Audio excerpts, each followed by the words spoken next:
कोई मतलब नहीं है, सत्ता जरूरी है। और अमित शाह को, आरएसएस की सरकार को हिंदुस्तान से हटाएंगे।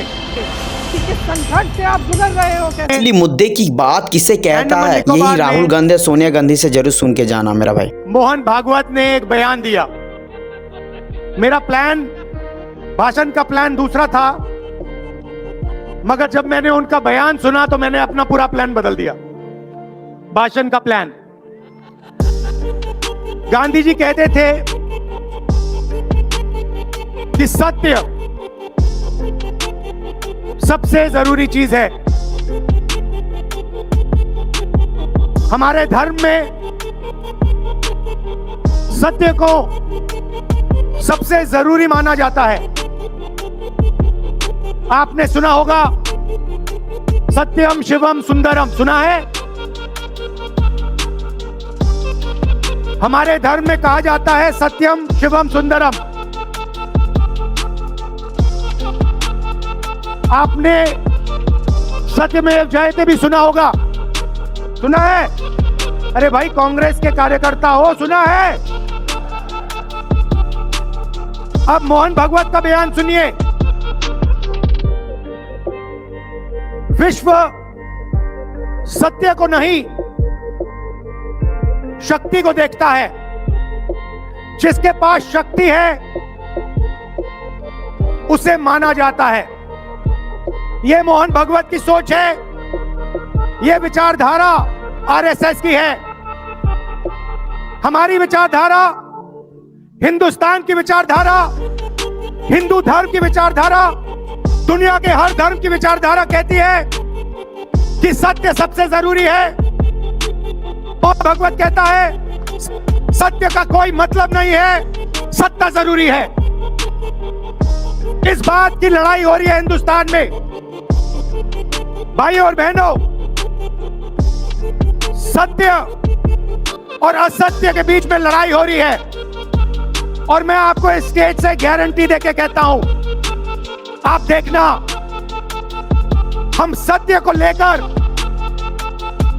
सत्य के पीछे खड़े होकर नरेंद्र मोदी और अमित शाह को, आरएसएस की सरकार को हिंदुस्तान से हटाएंगे। उनके पास सत्ता है, वो वोट चोरी करते हैं, देखिए आपके सामने पड़ा है। वो वोट चोरी करते हैं। 10,000 रुपए चुनाव के समय, चुनाव हो रहा है, 10,000 रुपए वो देते हैं।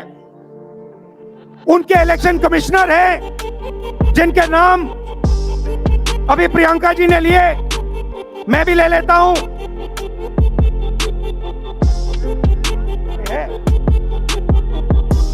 Gyanesh Kumar, doctor Sukhbir Singh Sandhu, doctor Vivek Joshi.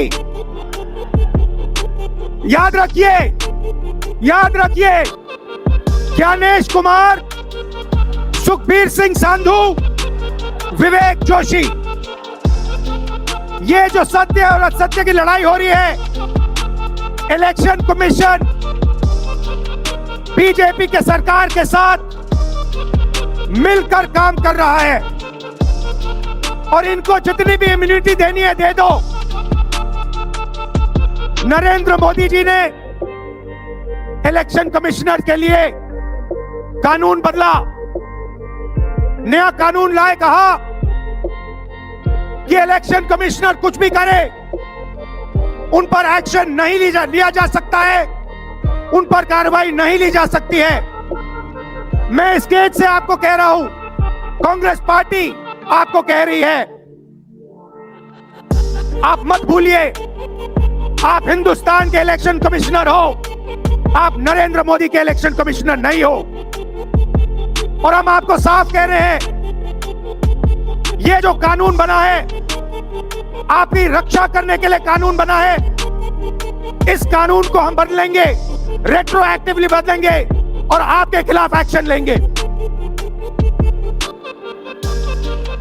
क्योंकि हम सच्चाई की लड़ाई लड़ रहे हैं और आप असत्य के साथ खड़े हो। भाइयों और बहनों, हरियाणा से यहां लोग आए हैं, हाथ दिखाइए।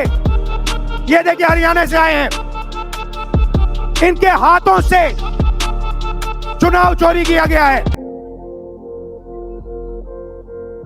ब्राजील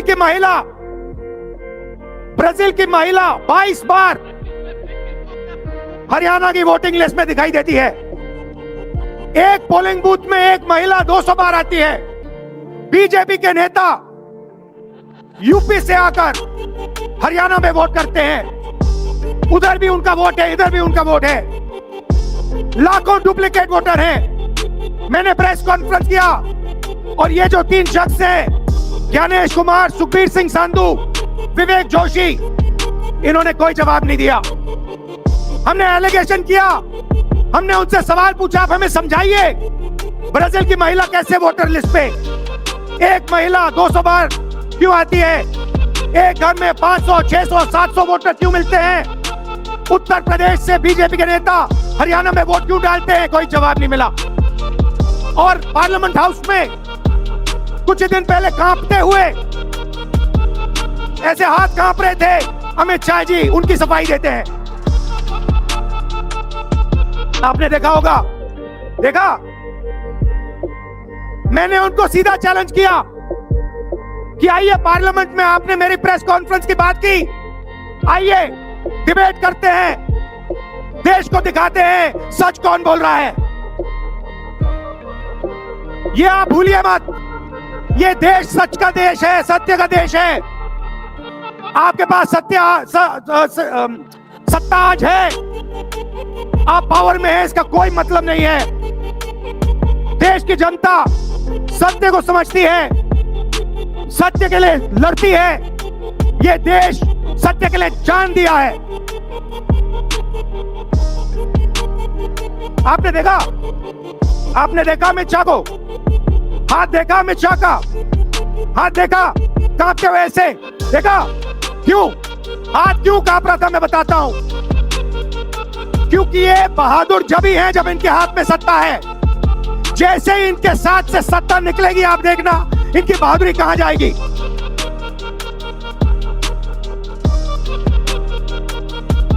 और ये भाइयों और बहनों, ये 2-3 अरबपतियों के लिए काम करते हैं। ये जो सारे के सारे कागज के ढेर हैं, ये जो सिग्नेचर्स हैं, ये कहां से आए? ये देश की जनता से आए। देश के कोने कोने में नारा चला है, वोट चोर, वोट चोर। तो ये देश की सच्चाई है। ये 6 साल का बच्चा, 90 साल का बुजुर्ग, ये सब जानते हैं कि नरेंद्र मोदी, अमित शाह वोट चोरी करके चुनाव जीतते हैं। कर्नाटक में हमने दिखाया लोकसभाएं चोरी की गई, महाराष्ट्र में दिखाया वोटर डिलीशन हुआ, वोटर एडिशन हुआ, लाखों वोट इधर से गायब हो जाते हैं। महाराष्ट्र में लाखों वोट ऐड हो जाते हैं। हम इलेक्शन कमीशन से पूछते हैं, कोई जवाब नहीं मिलता। मगर शायद टाइम लगे, देखिए शायद टाइम लगे, मगर हिंदुस्तान में सत्य की जीत होने वाली है। और अमित शाह जी, मोदी जी, जितने भी आपको भाषण देने हैं आप दे दीजिए। अंत में इस देश में सत्य की जीत होती है। महात्मा गांधी ने हमें रास्ता दिखाया था, उस रास्ते पर हम चलते हैं और हम सत्य से आपको निकालेंगे। नफरत से नहीं, हिंसा से नहीं, सत्य और अहिंसा के साथ हम नरेंद्र मोदी और अमित शाह को हरा के दिखाएंगे। देखिए, आपने देखा होगा, मैंने अमित शाह की बात की, मगर आप मोदी जी का चेहरा देखिए, अच्छी तरह देखिए। जो मेरी बहन ने कहा, मोदी जी की कॉन्फिडेंस खत्म हो गई है। आपने देखा, वो भी जानते हैं कि हमारी वोट चोरी पकड़ी गई है और अब बस थोड़ा सा समय बचा है, थोड़ा सा समय बचा है पूरे देश को हमारी सच्चाई पता लग जाएगी। भाइयों और बहनों, ये वोट चोरी सिर्फ वोट की चोरी नहीं है। सबसे पहले ये इस संविधान पर, अंबेडकर जी के संविधान पर आक्रमण है। इस संविधान में लिखा है एक व्यक्ति को एक वोट मिलना चाहिए। तो सबसे पहले वोट चोरी अंबेडकर जी के संविधान पर आक्रमण है। और वोट चोरी करके ये सरकार चलाते हैं। छोटे व्यापारियों को इन्होंने खत्म किया, गलत जीएसटी लागू की, नोटबंदी की, बेरोजगारी, ये पोल्यूशन देखिए, ये सारा का सारा इसीलिए हो रहा है क्योंकि ये वोट चोरी कर रहे हैं। क्योंकि अगर ये वोट चोरी नहीं करते तो आप इनको 5 मिनट में सरकार से निकाल देंगे। ये सच्चाई है। भाइयों और बहनों, मैं कांग्रेस पार्टी के कार्यकर्ताओं को दिल से धन्यवाद करना चाहता हूं। इस देश में 2 विचारधाराओं की लड़ाई है। एक आरएसएस की विचारधारा, जो मोहन भगवत जी ने कहा, जो सत्य के खिलाफ है और सत्ता के लिए कुछ भी कर सकती है। और दूसरी हमारी विचारधारा, आपकी डीएनए, आपके खून की विचारधारा, सत्य की विचारधारा, अहिंसा की विचारधारा। माता जी श्रीमती सोनिया गांधी जी, बड़े भाई श्री राहुल गांधी जी, मंच पर विराजमान सभी वरिष्ठ नेतागण, सभी कांग्रेस के महासचिव, इंचार्ज सचिव, पीसीसी के अध्यक्ष, माननीय मुख्यमंत्री जी, सबका इस सभा में आज बहुत बहुत स्वागत। और मेरे प्यारे कार्यकर्ता भाइयों और बहनों, दिल्ली की हवा में आप सबका स्वागत। खास तौर से मेरे यूपी के जो भाई बहन हैं, आपने बहुत मेहनत की है, आपको बहुत बहुत स्वागत। कोहरे में आप आज सुबह सुबह ठंड में निकले, मैंने आपके वीडियो देखे, आपकी फोटो देखी, इसके लिए बहुत बहुत धन्यवाद। जरा एक बार जोर से, इतनी जोर से नारा लगाइए कि यहाँ से गूंजता हुआ प्रधानमंत्री निवास तक जाए, वोट चोर, वोट चोर। ये वोट क्या है, इसकी कीमत क्या है हमारे जीवन में, इसको समझना बहुत जरूरी है। बहुत समय पहले जब आजादी की लड़ाई शुरू हो रही थी और नेहरू जी जगह जगह जाते थे लोगों से मिलने के लिए, तो एक नारा गूंजता था। जब वो पहुंचते थे तो देश की जनता भारत माता की जय जयकार करती थी। उस समय नेहरू जी ने इस बात का उल्लेख किया कि भारत माता क्या है।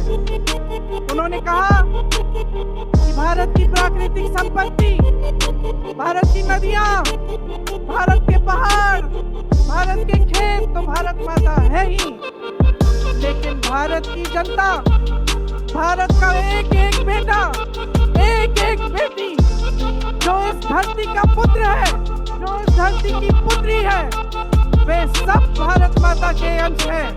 वे सब एक तरह से भारत माता ही हैं। और इसी सोच, इसी भावना ने हमारे संविधान को बनाया। इसी भावना ने आप सबको एक एक वोट दिया, जिससे आपका सबसे बड़ा अधिकार सरकार को चुनने का, सरकार को गिराने का आपको मिले। इसी सोच ने, इसी भावना ने इस तरह की संस्थाएं बनाई कि लोकतंत्र को मजबूत रखें। कैसी संस्थाएं थी ये? न्यायपालिका, मीडिया, संसद, ये राजनीतिक दल जिसका हम भाग हैं, विपक्षी दल, सत्ता पक्ष के जो नेता हैं वो, चुनाव आयोग, ये सब जनता के हित की रक्षा के लिए बनाए गए। इसीलिए जब आज हम देखते हैं कि इन सब संस्थाओं को कुचला जा रहा है, तो एक एक भारतवासी को उठना चाहिए, जागना चाहिए और ये समझना चाहिए कि जो वार हो रहा है वो सिर्फ इन संस्थाओं पर नहीं, लेकिन हम सब पर, आप सब पर, एक एक देश के पुत्र पर, एक एक देश की पुत्री पर वार हो रहा है। और इसे समझना बहुत ज्यादा जरूरी है। आज न्यायपालिका दबाव में है। सारी मीडिया, मेरे भाई बहन मीडिया के जो यहाँ खड़े हैं, बेचारे मजबूर हैं। सारी मीडिया या अडानी जी की है या अंबानी जी की है। आज परिस्थितियां ये है कि पिछले आम चुनाव में मुख्यमंत्रियों को जेल में डाला गया, कांग्रेस पार्टी का बैंक अकाउंट बंद कर दिया गया, भ्रष्टाचार के नाम पे तरह तरह के इल्जाम लगाए गए जिसका कोई प्रमाण नहीं है। ईडी भेजी, इनकम टैक्स भेजा, सीबीआई भेजी, और जैसे जैसे जिनका दिल कमजोर था, जो सह नहीं पाए, वो इसकी उनकी पार्टी में शामिल हो गए, वैसे वैसे इनकी वॉशिंग मशीन उनको धोकर उनको पाक बनाती रही। आज संसद को देखिए, मुश्किल से एक सत्र में दो बहस होती है। और जब हमने कहा, राहुल जी ने मुद्दा उठाया, खड़गे जी ने मुद्दा उठाया कि हमें बहस करनी है चुनाव पे, एसआईआर पे, जिस तरह से वोट चोरी हो रही है उस पे, तो घबरा गए, मानी नहीं बात। अंत में जाकर कैसे माने कि हम वंदे मातरम पर भी चर्चा करेंगे। तो हम संसद में ये बहस करते रहे कि राष्ट्रगीत किसका है, राष्ट्रगीत कैसे बना, राष्ट्रगीत क्यों बना, और जो बड़ी बड़ी समस्याएं हैं जिससे आप जूझ रहे हो, बेरोजगारी, महंगाई, पेपर लीक, उसके बारे में चर्चा करने की हिम्मत नहीं है। हिम्मत क्यों नहीं है? क्योंकि अगर इनको एक असली चुनाव लड़ना पड़े, मैं चुनौती देती हूं, एक सही चुनाव लड़ ले, बैलेट पे लड़ ले, तो ये खुद जानते हैं कि कभी नहीं जीत पाएंगे। आज आपको मायूस होने की जरूरत नहीं है कि बिहार का चुनाव हार गए, क्योंकि पूरा देश देख रहा है कि ये चोरी से जीतते हैं। राहुल जी ने प्रेस कॉन्फ्रेंस की, पहले हरियाणा की बात बताई, महाराष्ट्र की बात बताई, कर्नाटक की बात बताई, बिहार में एसआईआर करके 65 लाख वोट काट दिए गए। और अगर ये सारे प्रमाण आप अलग कर दें तो एक साफ और साधारण बात सामने आती है। आचार संहिता के समय 10-10 हजार रुपए आप पहुंचा रहे हो, कोई आपको रोक नहीं रहा है। चुनाव आयोग आंख बंद कर रहा है, आंख मूंद रहा है। तो अगर ये चुनाव चोरी नहीं है तो क्या है? इनके पास जवाब ही नहीं है। ये जानते हैं कि आज के दिन जनता इनसे नाराज है। देखिए, हिले हुए लगते हैं। संसद में मैं देखती हूँ आत्मविश्वास घट गया है, आंखों में आंख मिलाकर नहीं देख पाते, सामने से गुजरते हैं तो यूं आंख झुका देते हैं। आत्मविश्वास कम हो गया है, घट गया है, अपने आप में विश्वास घट गया है, क्योंकि जनता का विश्वास भाजपा से, इनकी सरकार से, प्रधानमंत्री मोदी जी से, अमित शाह जी से सबसे हट चुका है।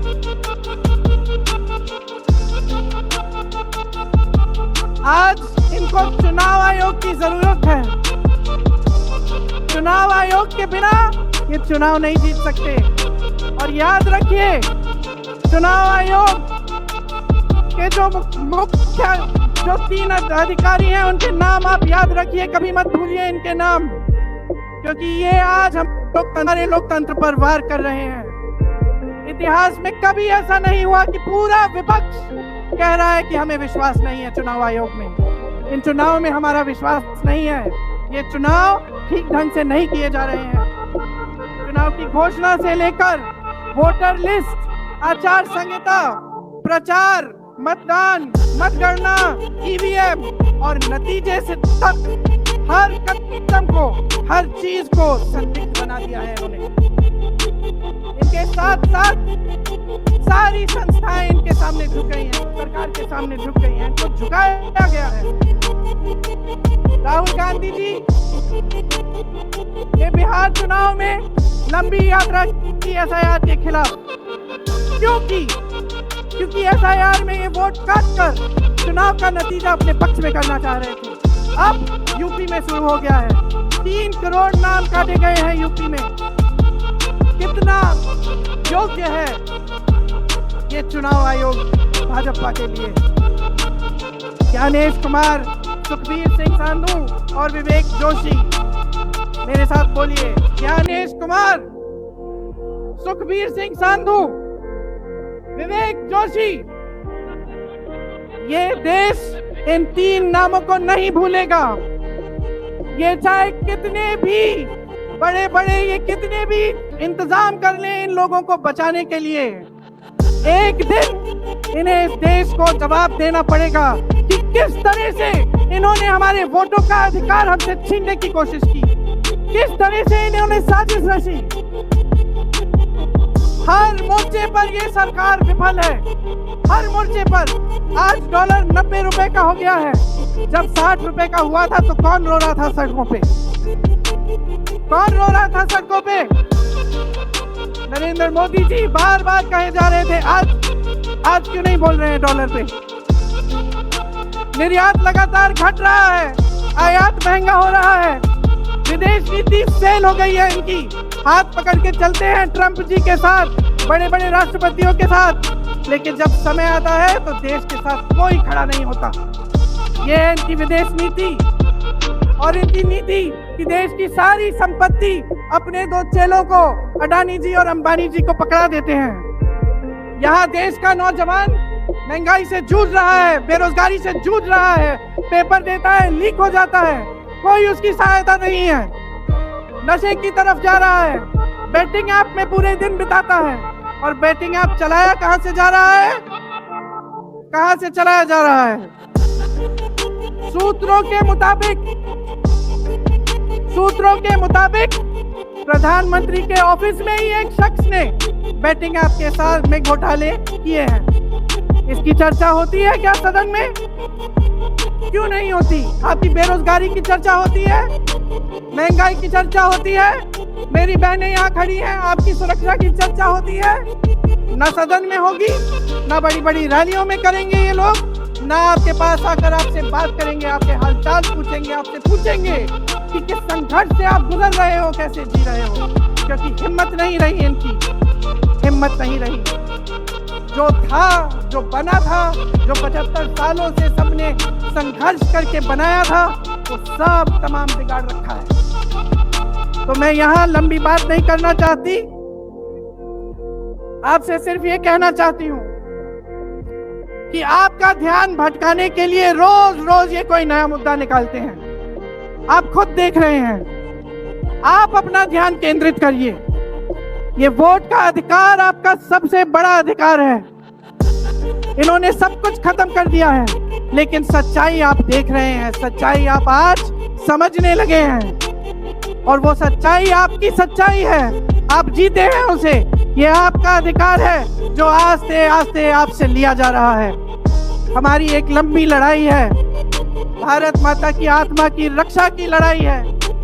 राहुल जी 8000 किलोमीटर की यात्रा करके आए हैं, देश भर में पहले पैदल चले, फिर यात्रा की इन्होंने किस लिए? न्याय के लिए, देश की एकता के लिए। हमारे अध्यक्ष जी खड़गे जी, इस उम्र में मैंने देखा है 47 डिग्री की गर्मी में हेलीकॉप्टर से उतरते हुए ऐसे बड़े बड़े मंचों में पसीने से लथपथ, लेकिन झुकते नहीं हैं, हटते नहीं हैं, चलते रहते हैं। ये है हमारी कांग्रेस की शक्ति। ये वही शक्ति है जिसने स्वतंत्रता संग्राम में हमें आजादी दिलाई। ये वही शक्ति है जो सच्चाई से पीछे कभी नहीं हटेगी। ये वही शक्ति है जो आप सबको यहाँ लाई है, आज आपको ये संघर्ष की शक्ति दी है कि इस माहौल में इस समय आप खड़े रहे अपनी पार्टी के साथ। ये देश की महान जनता है और हम अपना दायित्व समझते हैं, अपना धर्म समझते हैं कि हम आपके वोट की रक्षा करें, संविधान की रक्षा करें और आपके अधिकारों को मजबूत करें। इसलिए आज हम यहाँ आपके सामने आए हैं ये कहने के लिए कि हम लड़ते रहेंगे, हम कभी नहीं झुकेंगे, हम कभी नहीं रुकेंगे।